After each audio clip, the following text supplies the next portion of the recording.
Hello everyone. मैं संदीप फिर से स्वागत करता हूं आप लोग को हमारे यूट्यूब चैनल पे, जिसका नाम है इजी लर्न। इजी लर्न एक ऑनलाइन लर्निंग प्लेटफॉर्म है जहां पे हम लोग डील करते हैं बायोलॉजी सब्जेक्ट के बारे में। और बायोलॉजी सब्जेक्ट में वैसे टॉपिक को हम लोग चूज आउट करते हैं जो नीट वाले बच्चों यानी मेडिकल का एंट्रेंस दे रहा है वो, साथ में 9th या 10th क्लास में बच्चे हैं जो फ्यूचर बनाना चाहता है मेडिकल सेक्टर में, उसके लिए बहुत ही इम्पोर्टेंट होता है।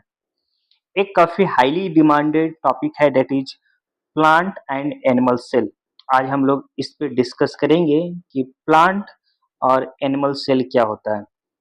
साथ में ये भी देखेंगे प्लांट और एनिमल सेल के अंदर जो स्ट्रक्चर होते हैं जिसे हम लोग ऑर्गेनेल्स कहते हैं वो कैसा होता है और उसका क्या काम है। तो मेनली हम लोग इस क्लास में डिस्कस करेंगे about plant cell and animal cell. साथ में प्लांट और एनिमल सेल के जो ऑर्गेनेल्स यानी है सेल के अंदर जो स्ट्रक्चर है वो, और वो ऑर्गेनेल्स बना कैसे होता है, ये सब के बारे में शुरू करते हैं। Let's start about plant and animal cell. सबसे पहले होता है क्या, देखो, लर्निंग ऑब्जेक्ट। आप इस टॉपिक को यानी इस क्लास को एंड करते करते क्या सीख सकते हैं। I know that there are a special structure within the cell that are responsible for a specific function।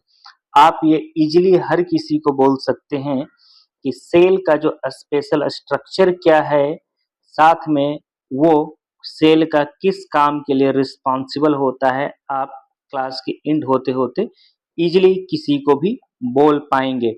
That means आप सीखेंगे क्या, स्पेशल स्ट्रक्चर जो सेल के अंदर है, साथ में जो स्पेशल स्ट्रक्चर सेल के अंदर है वो किस चीज के लिए रिस्पॉन्सिबल है और उसका खास काम क्या है।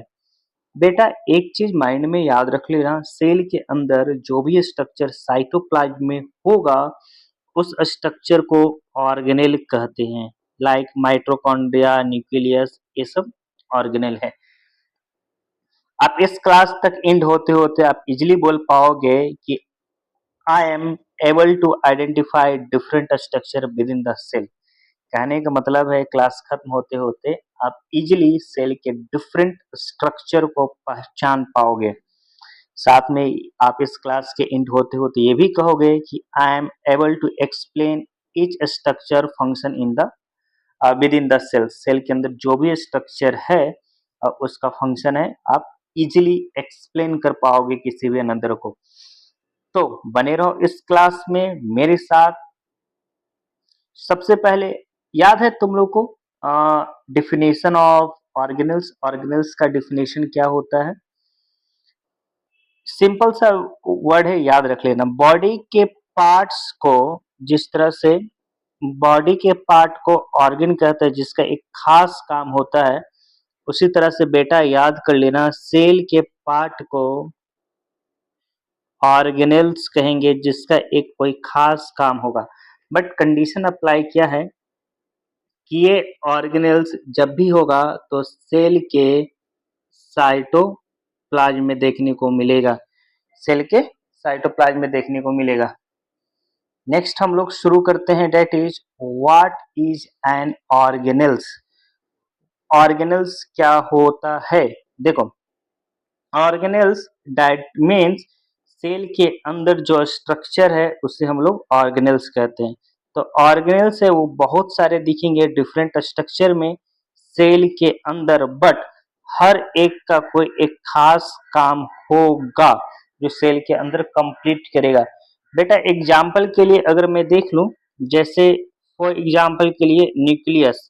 न्यूक्लियस वाले क्लास तुम लोग जाके देख लेना, बना रखा हूं कि न्यूक्लियस सेल का बॉस कैसे है।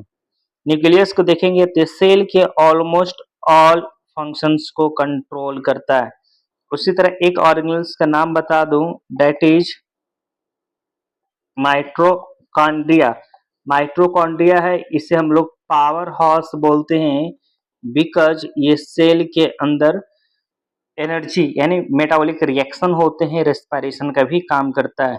तो बेटा एक बार याद रखो फिर से यहाँ पे कि सेल कहने का मतलब ऑर्गेनेल्स कहने का मतलब है सेल का जो स्ट्रक्चर जो सेल के इनसाइड प्रेजेंट होगा और हर एक का अपना एक काम होगा जो सेल के अंदर वो कंप्लीट करेगा और हर एक दूसरे से ऑर्गेनेल्स डिफरेंट होगा। Clear? Let's look at the types of organelles. कितने टाइप हैं ऑर्गेनेल्स का? यहाँ पे जो भी ऑर्गेनेल्स का टाइप हम लोग पढ़ेंगे बेटा वो फंक्शन बेसिस पढ़ेंगे। क्या है? फंक्शन के बेसिस पे। और ऑल ऑर्गेनेल्स है जो साइटोप्लाज्म के अंदर ही प्रेजेंट होता है। प्लांट और एनिमल सेल दोनों हम लोग कंबाइन रूप से लेके चल रहे हैं। जो स्ट्रक्चर सिर्फ प्लांट में प्रेजेंट होगा हम बता देंगे सिर्फ प्लांट में है और जो स्ट्रक्चर सिर्फ एनिमल में प्रेजेंट होगा मैं बता दूंगा एनिमल में। यहाँ पे हम लोग कंबाइंड रूप से प्लांट और एनिमल ऑर्गेनेल्स को लेकर चल रहे हैं। शुरुआत करते हैं। जो सबसे पहला स्ट्रक्चर है that is cell membrane. Cell membrane हर किसी के माइंड में आएगा कि सेल मेम्ब्रेन होता क्या है। देखो सेल मेम्ब्रेन सेल का जो सबसे आउटर वाले पार्ट है जो फ्लेक्सिबल पार्ट है उसे हम लोग सेल मेम्ब्रेन कहेंगे। ये पतला सा थीन लेयर होगा। ये एनिमल सेल में देखेंगे सेल मेम्ब्रेन तो एनिमल सेल का ये एनिमल सेल में देखेंगे तो एनिमल सेल का ये आउटर लेयर बनाने का काम करेगा। और वहीं अगर हम प्लांट सेल की बात कर लेते हैं तो प्लांट सेल का ये सेकेंड लेयर बनाएगा। प्लांट सेल का सेकेंड लेयर बनाने का काम करेगा। दोनों का कहने का मतलब है बेटा कि सेल मेम्ब्रेन एनिमल में भी प्रेजेंट होगा, एनिमल सेल में भी और प्लांट सेल में भी प्रेजेंट होगा। अंतर देख रहे थे ना? शुरू करते हैं। सेल मेम्ब्रेन दोनों में प्रेजेंट है। ये एक लेयर है जो प्लांट सेल और एनिमल सेल दोनों में देखने को मिलेगा और ये मदद करता है फ्लूइड को ऑर्गेनेल्स के इनसाइड जाना या सेल के अंदर जाना। फिर से देखो it's a layer of both plant और एनिमल। ये हेल्प करता है क्या? Fluid and other organelles inside the cell. यहाँ पे एक डायग्राम है जूम करके दिखा रहा हूं मैं, देखो। ठीक है, ये सबसे बाहर का जो स्ट्रक्चर है, ये जो सबसे बाहर का स्ट्रक्चर है दैट इज सेल मेम्ब्रेन। वहीं अगर बात कर लेते हैं तो ये प्लांट सेल है और ये एनिमल सेल का पार्ट है। ये सेल मेम्ब्रेन। प्लांट सेल का ये वाले पार्ट अंदर का सेकेंड लेयर ये सेल मेम्ब्रेन है।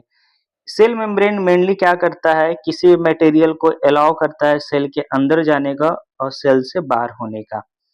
ये ऑर्गेनल्स में भी होता है। लाइक ये देखो, ये न्यूक्लियस का मेम्ब्रेन है तो ये इसे हम लोग न्यूक्लियर मेम्ब्रेन कहेंगे। क्लियर? यानी किसी भी मटेरियल को ये ट्रांसपोर्ट करने में मदद करता है और पतला सा थीन लेयर है तो ये ट्रांसपोर्ट करने में मदद करेगा। उसी तरह यहाँ पे सेकंड लाइन लिखा हुआ है the cell membrane act as the security guard as it had a small help that it just some the molecule but keep the harmful molecules, है ना? देखो ये सेल है जो बाहर ये प्रेजेंट होगा सेल मेम्ब्रेन। ये सेल को एक फिक्स शेप देने का काम करेगा और साथ में ये प्रोटेक्ट करने का काम करेगा। कोई भी जो हार्मफुल मटेरियल होगा सेल के अंदर जाने से इसे रोकने का काम करेगा और अंदर का इन्वायरमेंट को ये मेंटेन करके रखने का काम करेगा, यानी सेल को ये हेल्दी भी बनाकर रखेगा। उसी तरह यहाँ पे ये जो लाइन्स इस्तेमाल किया गया है the cell membrane act as security guard. Security guard की तरह एक्ट करता है, सेल को सुरक्षा प्रदान करता है। As it has a small hole that let some molecules in but kept out any harmful molecules। ये क्या है कि सेल के अंदर का मॉलिक्यूल को सुरक्षित रखता है और अंदर से बाहर किसी मटेरियल को जाने से रोकता है और हार्मफुल प्रोडक्ट को बाहर से अंदर जाने के लिए भी रोकता है। सेल मेम्ब्रेन दोनों में था। नेक्स्ट पॉइंट है दैट इज सेल वॉल। देखो ये सेल वॉल ये सबसे बाहर का लेयर है, दैट इज सेल वॉल। और सेल वॉल सिर्फ ये देखिएगा तो प्लांट सेल में दिखेगा। प्लांट सेल का सबसे आउटर लेयर बनाने का काम करेगा ये सेल वॉल।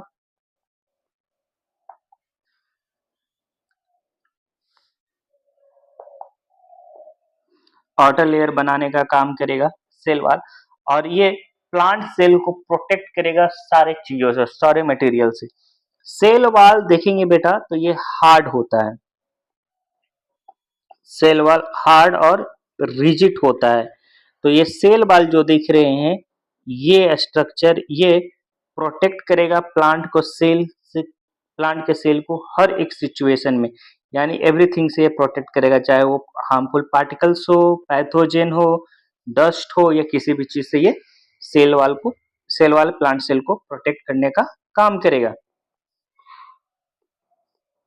ठीक है। सेल वॉल जनरली जो स्ट्रॉन्ग मटेरियल यानी हार्ड और रिजिड होता है, इसके पीछे कारण क्या है कि ये जो सेल वॉल है ये जो बना होता है ये सेलुलोज से बना होता है, जिसके कारण ये हार्ड और रिजिड दिखता है। यहीं पे लिखा हुआ है the cell wall is made of very strong material that can keep anything harmful outside the cell. Cell के बाहर से कोई भी हार्मफुल प्रोडक्ट अंदर जाता है उसे ये बचाने का काम करता है। याद रखना सेल वॉल जो बना होगा वो सेलुलोज से बना होगा, जिसके कारण ये हार्ड हो जाती है और रिजिड हो जाता है।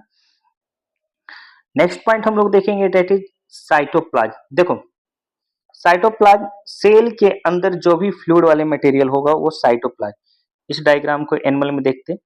सेल मेम्ब्रेन के अंदर ये यहां से यहां तक जो भी फ्लूइडी मटेरियल है उससे हम लोग साइटोप्लाज्म कहेंगे। उसी तरह एनिमल प्लांट सेल में देखेंगे, सॉरी, ये अंदर येलो कलर का जो मटेरियल दिख रहा है यहां से यहां तक, ये सारा देखेंगे तो ये साइटोप्लाज्म है जो येलो कलर का है। और साइटोप्लाज्म के अंदर ये छोटे छोटे स्ट्रक्चर दिख रहे हैं ये ऑर्गेनेल्स है, जिसे मैं ब्लैक कलर से सर्किल कर रहा हूं, ये ऑर्गेनेल्स हैं।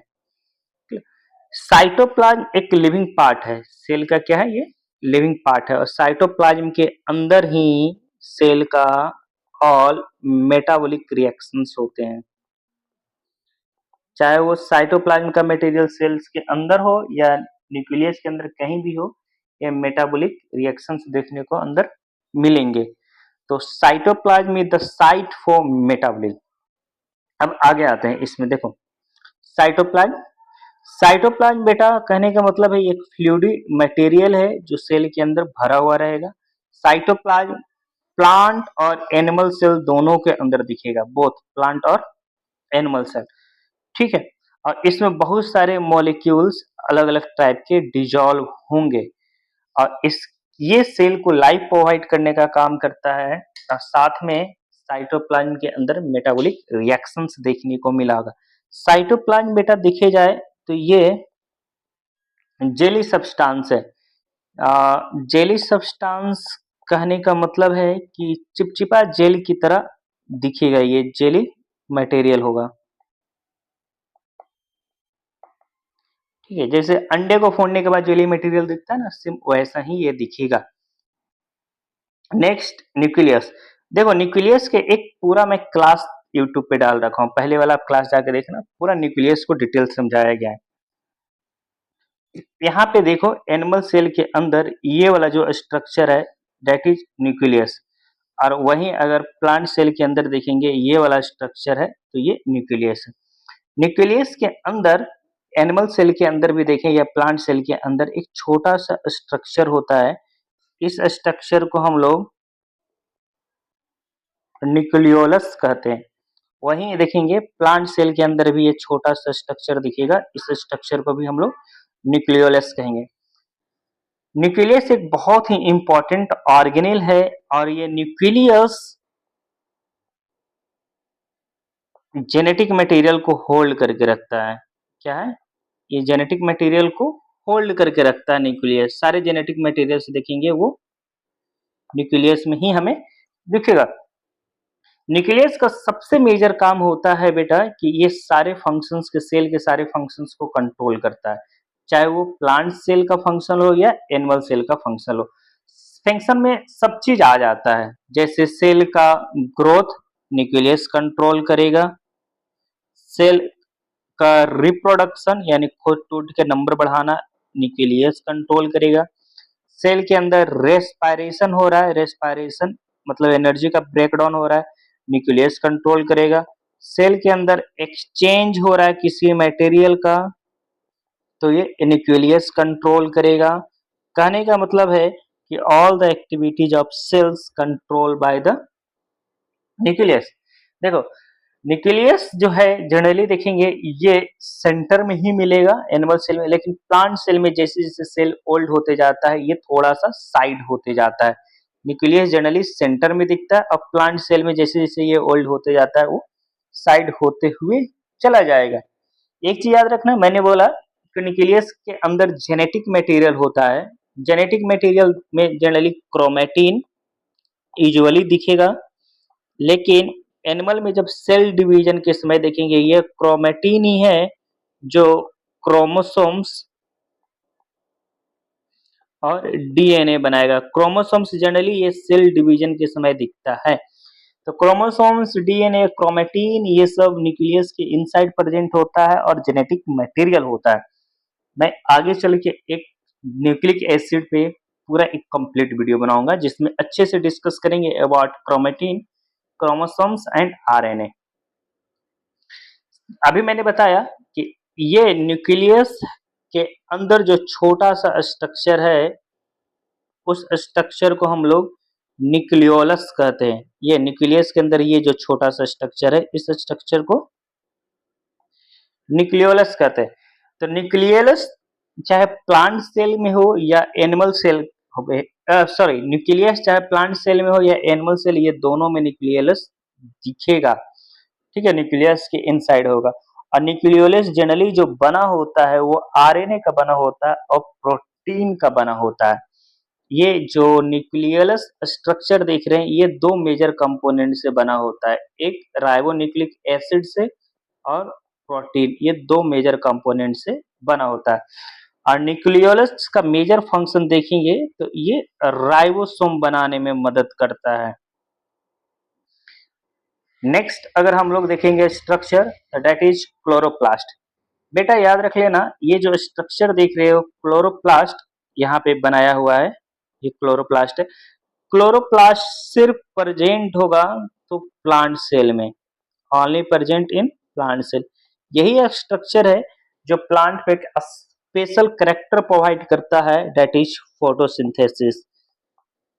क्लोरोप्लास्ट के कारण ही जो प्लांट सेल है अपना भोजन खुद बना पाता है, प्रकाश संश्लेषण फोटोसिंथेसिस कर पाता है। क्लोरोप्लास्ट क्या करता है बेटा कि जो लाइट एनर्जी, लाइट एनर्जी देखो सनलाइट की बात हो रही है, लाइट एनर्जी यानी सनलाइट, सनलाइट लाइट एनर्जी, या इसे हम लोग सोलर एनर्जी भी कहते हैं। तो सनलाइट की बात हो रही है तो लाइट एनर्जी जो है सनलाइट से आता है उसको ये कन्वर्ट करता है शुगर या न्यूट्रिएंट्स में सेल के अंदर, और प्लांट सेल उसे ही जनरली यूटिलाइज करता है एज ए फूड। तो convert light energy of the sun into sugar that can not use by the cell, ये सेल के द्वारा यूज नहीं हो पाएगा, अब जनरली ये यूटिलाइज करते हैं। Chloroplast in the organelles where the photosynthesis takes place and only found in plant cell. मैंने बताया क्लोरोप्लास्ट एक ऑर्गेनेल से जहाँ पे फोटोसिंथेसिस होगा ये सिर्फ प्लांट सेल में दिखेगा। नेक्स्ट है topic is mitochondria. Next topic is mitochondria. देखो माइटोकॉन्ड्रिया एक बहुत ही इंपॉर्टेंट टॉपिक है, माइटोकॉन्ड्रिया एक बहुत ही इंपॉर्टेंट टॉपिक है। जनरली माइटोकॉन्ड्रिया को हम लोग पावर हाउस बोलते हैं। पावर हाउस सेल को एनर्जी प्रोवाइड करने का काम न्यूट्रिएंट्स करता है जब वो टूटता है तो माइटोकॉन्ड्रिया है सेल के अंदर सेलुलर रेस्पिरेशन देखने को मिलता है। सेल के अंदर एक जो रेस्पिरेशन होती है यानी न्यूट्रिएंट्स टूटेगा एनर्जी निकलेगा तो दैट इज सेलुलर रेस्पिरेशन। ठीक है, जो न्यूट्रिएंट्स यानी टूटेगा और उसमें से एनर्जी यूटिलाइज होगा। तो माइटोकॉन्ड्रिया देखेंगे बेटा, ये दोनों में दिखेगा, प्लांट सेल में भी दिखेगा और प्लस एनिमल सेल में भी दिखेगा। माइटोकॉन्ड्रिया प्लांट सेल और एनिमल सेल दोनों में दिखेगा। ह्यूमन में सबसे अधिक अगर माइटोकॉन्ड्रिया कहीं होता है तो वो ह्यूमन का हार्ट सेल में होता है। माइटोकॉन्ड्रिया, यहाँ पे एक लाइन मेंशन किया हुआ है, mitochondria found in both plant and animal cell and known as the power house of the cell. Reason है कि रेस्पिरेशन के द्वारा ये एनर्जी जनरेट यानी एटीपी जनरेट करता है। नेक्स्ट है गोल्जी अपरेटर्स। गोल्जी अपरेटर्स एक बहुत ही इंपॉर्टेंट टॉपिक है। यहाँ पे देखो छोटे छोटे ये ट्यूबुलर स्ट्रक्चर दिख रहे हैं, इससे हम लोग गोल्जी अपरेटर्स बोलते हैं। ठीक है, तो गोल्जी अपरेटर्स जो है क्या कि बहुत सारे छोटे छोटे इस तरह से ड्रॉपलेट्स लाइक जो स्ट्रक्चर होते हैं आपस में कंबाइन हो जाता है। ड्रॉपलेट्स लाइक स्ट्रक्चर आपस में इस तरह से कंबाइन होके जो न्यूक्लियस के आसपास इस तरह से स्ट्रक्चर बनाता है, इस स्ट्रक्चर को ही हम लोग गोल्जी अपरेटर्स बोलते हैं। तो गोल्जी अपरेटर्स जनरली देखेंगे तो ये कॉम्प्लेक्स, ठीक है, कॉम्प्लेक्स मॉलिक्यूल है जो बहुत सारे मॉलिक्यूल से मिलकर बने होते हैं और ये जनरली मॉलिक्यूल ग्लाइकोजन प्रोटीन वगैरह ये सब होता है। और गोल्जी अपरेटर्स बेटा प्लांट सेल और एनिमल सेल दोनों में दिखेगा। Next one is smooth endoplasmic reticulum. देखो एंडोप्लाज्मिक रेक्टिकुलम दो तरह के होते हैं, एक SER और एक RER। एक रफ एंडोप्लाज्मिक रेक्टिकुलम और एक होता है जो स्मूथ एंडोप्लाज्मिक रेक्टिकुलम। दोनों में सिर्फ डिफरेंट इतना है कि स्मूथ एंडोप्लाज्मिक रेक्टिकुलम के सरफेस पे राइबोसोम नहीं होता है, नो राइबोसोम, जिसके कारण यह स्मूथ दिखता है। इसके सरफेस पे रफ पे राइबोसोम्स होता है जिसके कारण इसका सरफेस रफ दिखता है। ये जनरली यहाँ पे कुछ डायग्राम बनाया हुआ है, ये देखो ये स्ट्रक्चर ये जनरेट होगा न्यूक्लियस के आउटर मेम्ब्रेन से, कुछ कुछ ये आपका सेल मेम्ब्रेन तक भी फैला होगा और कुछ साइटोप्लाज्म में जाकर खत्म हो जाएगा। ये एंडोप्लाज्मिक रेक्टिकुलम है। कुछ कुछ मैंने बताया कि ग्रो करके सेल मेम्ब्रेन तक चला जाएगा, कुछ साइटोप्लाज्म तक, लेकिन जनरेट होगा न्यूक्लियस के आउटर मेम्ब्रेन से। सेल को एक फ्रेमवर्क देने का काम करता है। तो न्यूक्लियस मेम्ब्रेन है बेटा, ये एक ऑर्गेनेल्स है जो अटैच होगा न्यूक्लियस से और इसका सबसे मेजर पॉइंट होगा creation and storage of lipid. Smooth endoplasmic reticulum है जो लिपिड ड्रॉपलेट्स को स्टोर करेगा या फॉर्म करेगा। और स्मूथ एंडोप्लाज्मिक रेक्टिकुलम प्लांट और एनिमल सेल दोनों में प्रेजेंट होगा। और ये जब स्मूथ एंडोप्लाज्मिक रेक्टिकुलम को जब इसे एक पार्ट को बाहर निकाल के इस स्ट्रक्चर को देखेंगे, एक पार्ट को बाहर निकाल के, तो कुछ इस तरह से ये ट्यूबुलर स्ट्रक्चर दिखेगा।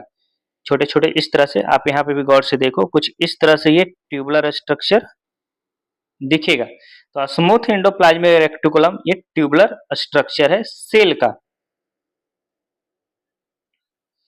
नेक्स्ट हम लोग देख रहे हैं that is rough endoplasmic reticulum. Rough endoplasmic reticulum is also similar है। ये क्या है?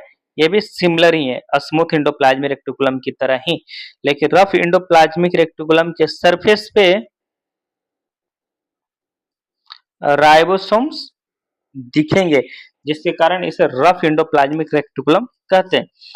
तो work with ribosomes, rough endoplasmic reticulum के सरफेस पे जो राइबोसोम्स अटैच होगा, याद रखना जहां भी राइबोसोम्स होगा वहां पे एक कॉमन फंक्शन होगा दैट इज प्रोटीन सिंथेसिस। ठीक है, तो रफ एंडोप्लाज्मिक रेक्टिकुलम का एक मेजर फंक्शन देखेंगे, ये प्रोटीन को सिंथेसिस करने का काम करेगा और पैकेजिंग करने का काम करेगा राइबोसोम्स के मदद से प्रेजेंट होने के कारण।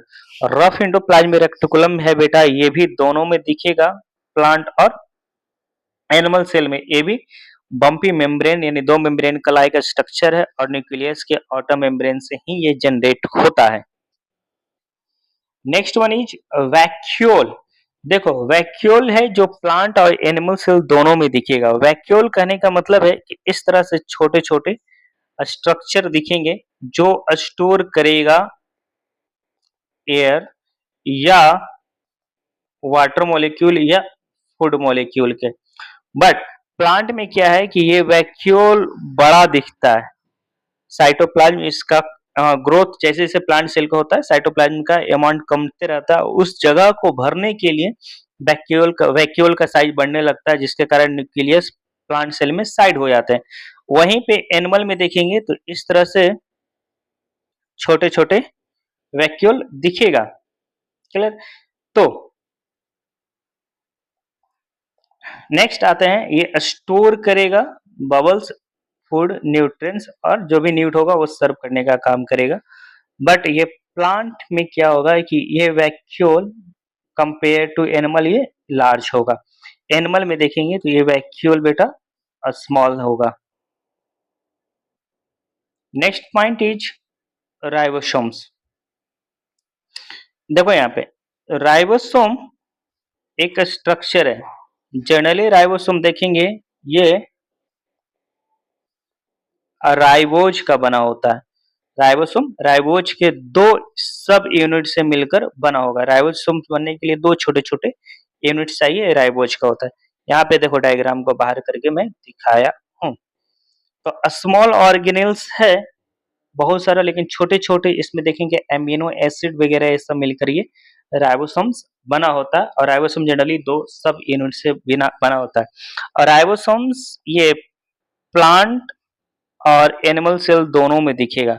राइबोसोम्स प्लांट और एनिमल सेल्स दोनों में दिखेगा।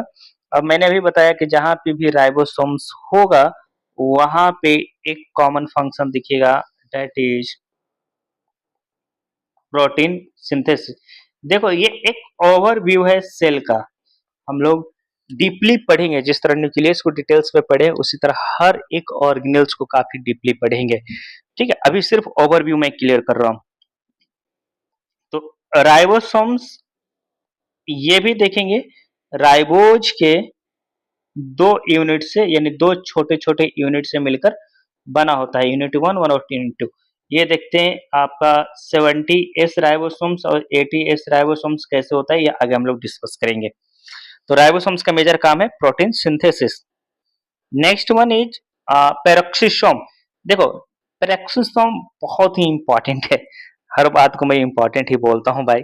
पेरोक्सिसोम्स जनरली जो दिखेगा वो प्लांट और एनिमल सेल्स दोनों में दिखेगा। इसके पास एक स्पेशल डाइजेस्टिव एंजाइम होता है जो मेम्ब्रेन्स को डाइजेस्ट करने का काम करेगा, न्यूट्रिएंट्स को डाइजेस्ट करेगा, amino acid, cholesterol, fatty acid, यानी सेल के अंदर जो एक्स्ट्रा मटेरियल्स होंगे उसे ये डाइजेस्ट करने का काम करेगा। ऑर्गेनेल्स, हाँ, प्रोक्सिसोम मैंने बोला एक इसके पास डाइजेस्टिव न्यूट्रिएंट्स होता है। सेल के इनसाइड देखेंगे ये जनरली डाइजेशन का भी एक काम करेगा, जो भी मटेरियल वेस्टेज आएगा उसे डाइजेस्ट करने का काम करेगा। स्ट्रक्चर में प्रोक्सिसोम यहाँ पे दिखाया गया हुआ है। एक और दूसरा स्ट्रक्चर देखो प्रोक्सिसोम यहाँ पे भी दिखाया हुआ है। ठीक है, नेक्स्ट है that is lysosome. Next one is lysosome. Lysosome देखो ये आपका ये डेड ऑर्गेनेल है, इसके अंदर लिविंग के एक्टिविटीज नहीं दिखता है। क्लियर? ये भी हेल्प करेगा सेल के अंदर जो न्यूट्रिएंट्स या अनवांटेड प्रोडक्ट है उसे डाइजेस्ट करने में, और सेल के अंदर जो फूडी मटेरियल है उसे तोड़ने में मदद करेगा। लेकिन जो लाइसोसोम का एक स्पेशल कैरेक्टर क्या होता है कि लाइसोसोम में एक एंजाइम होता है, उस एंजाइम का नाम है हाइड्रोलाइटिक एंजाइम। ये लाइसोसोम जो प्रेजेंट होगा वो सिर्फ एनिमल सेल में प्रेजेंट होगा, ओनली प्रेजेंट होगा एनिमल सेल में। ये एनिमल सेल है। एनिमल सेल अगर किसी तरह डैमेज होता है, डैमेज कहने का मतलब है कि या तो इंजर्ड हुआ या फिर अच्छे से वर्क नहीं कर रहा है या फिर इन्फेक्टेड हो गया है किसी पैथोजन से, ये डैमेज होता है तो लाइसोसोम ब्रस्ट कर जाता है। ये लाइसोसोम है, ये लाइसोसोम ब्रस्ट कर जाता है और इसके अंदर जो एंजाइम है हाइड्रोलाइटिक एंजाइम, वो साइटोप्लाज्म में इस तरह से फ्री होगा और खुद सेल को डेड यानी सेल को मार देगा। इसीलिए लाइसोसोम को हम लोग सुसाइड बैग ऑफ सेल भी कहते हैं। ये सिर्फ एनिमल सेल में होगा और लाइसोसोम बर्स्ट कब करेगा? जब सेल डैमेज हो जाएगा, किसी भी कारण से सेल डैमेज होगा, जैसे इंजरी के कारण हो सकता है, पैथोजेंस के कारण हो सकता है, किसी भी कारण से सेल डैमेज हो सकता है। उस केस में लाइसोसोम का जो एंजाइम हाइड्रोलाइटिक वो साइटोप्लाज्म में फ्री होगा, सेल मर जाएंगे। नेक्स्ट ऑर्गेनेल है माइक्रोट्यूब्यूल। बेटा इसका नाम से ही दिख रहा है, माइक्रो मतलब छोटा, माइक्रो का मतलब छोटा, छोटे छोटे ट्यूब्यूल से ये बने होंगे, दैट इज माइक्रोट्यूब्यूल्स। यहाँ पे एक डायग्राम है, देखो इस डायग्राम को गौर से देखो, ये छोटे छोटे इस तरह से माइक्रो ट्यूब्यूल से बने हुए हैं। ये तो छोटे छोटे बहुत सारे माइक्रो ट्यूब्यूल्स देखिएगा। माइक्रो ट्यूब्यूल्स जनरली है वो सेल को एक प्रॉपर शेप देने का काम करता है, और माइक्रो ट्यूब्यूल है मदद करेगा सेल के डिवीजन के समय। माइक्रो ट्यूब्यूल्स भी जनरली देखेंगे ये एनिमल सेल में दिखेगा, not plant cell. Next structure is centriole. देखो सेंट्रियोल भी है, ये सिर्फ प्रेजेंट होगा ओनली एनिमल सेल, ये भी सिर्फ एनिमल सेल में प्रेजेंट होगा। इस तरह से ये स्ट्रक्चर दिख रहे हो यहाँ पे, ये सेंट्रियोल है। सेंट्रियोल जनरली दिखता जो है वो सेंट्रोसोम के अंदर दिखता है, सेंट्रोसोम के अंदर होता है, और ये अपेयर होगा सेल डिवीजन के समय।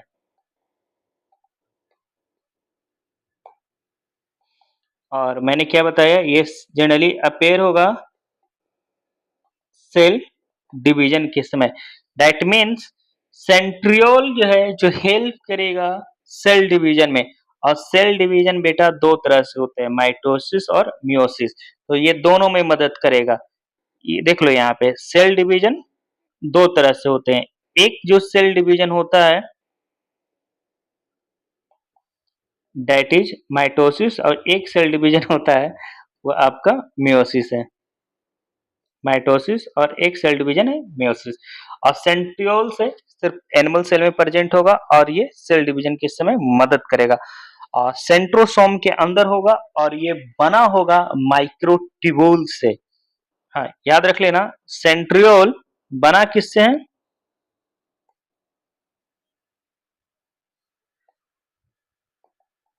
माइक्रोट्यूब्यूल से ये बना हुआ है। आज के क्लास में यहाँ तक। आपको that's all for them, here's a cute tip. आज की क्लास यहाँ तक। देखो यहाँ पे कुछ क्यूट टिप है, याद रख लेना। द डिफरेंस बिटवीन सेल्स, ये यहाँ पे जो डायग्राम देख रहे हो दैट इज प्लांट सेल, और ये जो डायग्राम देख रहे हो दैट इज एनिमल सेल। दोनों के बीच में जो क्यूट डिफरेंट है वो देखो। प्लांट सेल के पास सबसे बाहर में जो ये हार्ड वाला स्ट्रक्चर है ये सेल वॉल होगा, वहीं एनिमल सेल में सेल वॉल नहीं होगा। प्लांट सेल के अंदर एक बड़ा सा वैक्यूल दिखेगा, क्या होगा? एक दिखेगा और बड़ा सा वैक्यूल दिखेगा, ठीक है, वन वैक्यूल। और क्या होगा? लार्ज होगा, बड़ा सा। वहीं एनिमल सेल में नहीं दिखेगा। एनिमल सेल, हाँ प्लांट सेल में एक और है, क्लोरोप्लास्ट दिखेगा।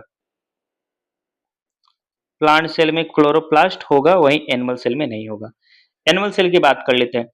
एनिमल सेल में जो सबसे बाहर का लेयर होगा वो सेल मेम्ब्रेन होगा। सेल मेम्ब्रेन दोनों में होता है, बट एनिमल सेल में ये बाहर होगा और थोड़ा ज्यादा फ्लेक्सिबल होगा। और एनिमल सेल में ये सेंट्रियोल्स दिखेंगे, यहाँ क्लियर। और एनिमल सेल में लाइसोसोम दिखेगा, ठीक है। रिसोर्सेस, इस तरह से मैंने ऑर्गेनल्स का स्ट्रक्चर है, आप ध्यान से देख लेना, जैसे न्यूक्लियस हो गया, ठीक है। एंडोप्लाज्मिक रेक्टिकुलम हो गया, माइक्रोट्यूबुल्स है, माइटोकॉन्ड्रिया है। ये रेफरेंस के लिए आप यहाँ पे देख होप आपको ये वीडियो पसंद आया होगा।